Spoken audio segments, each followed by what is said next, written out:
my name is Beatrice Blue, and today I'm going to read to you something really special.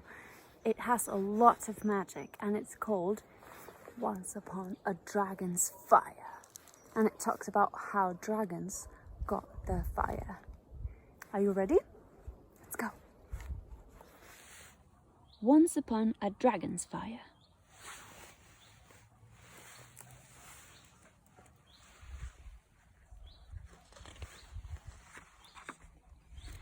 Once upon a magic kingdom, before fire ever existed, there lived a terrifying dragon near a village.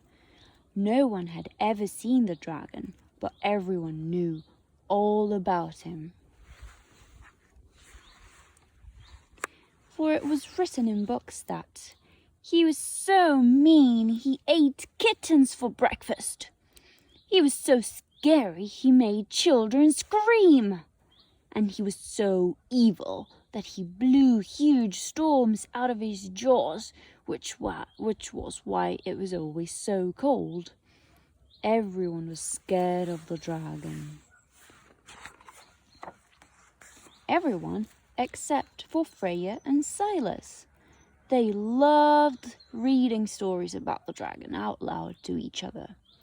"I'm not scared," Silas would say when Freya spoke of the dragon's roar, which was so loud it destroyed roofs.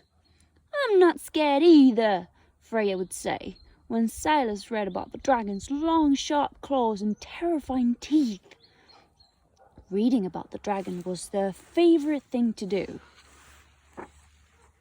One bitter winter day, a big storm began to blow.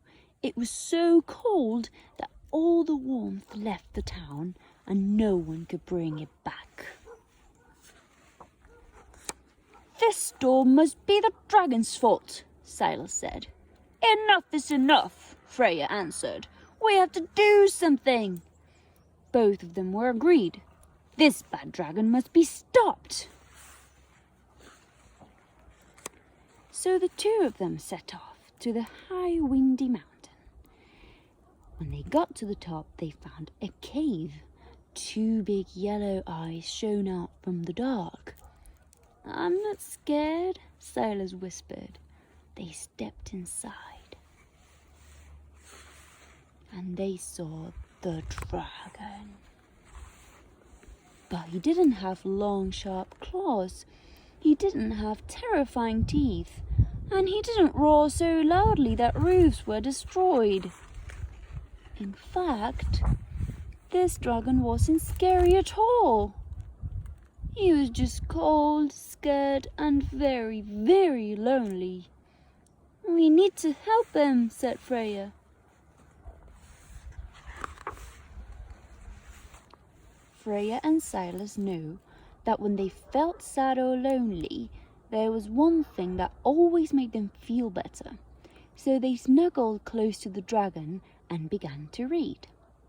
But then Silas realized something terrible. Every story they knew said the dragon was evil. "But that's not true," said Silas.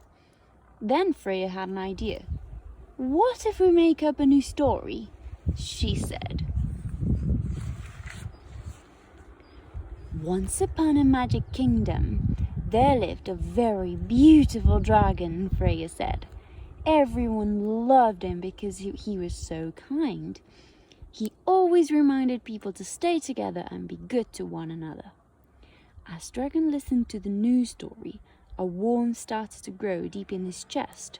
The more Freya and Silas talked, the warmer and warmer he got, until...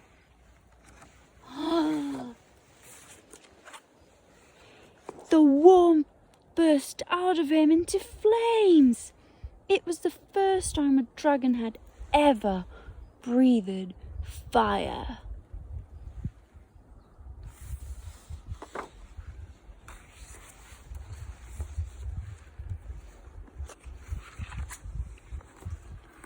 With his new power, Dragon flew down the mountain to protect everyone in the town from the mighty storm.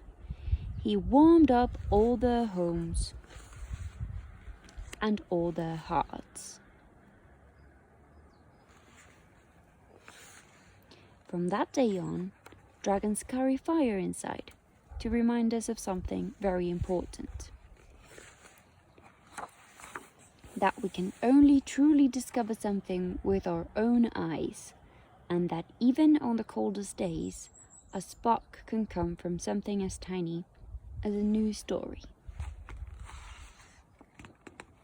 The end.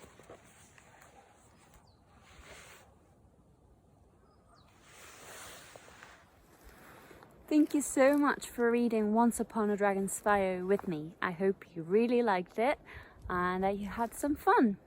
See you soon. Bye.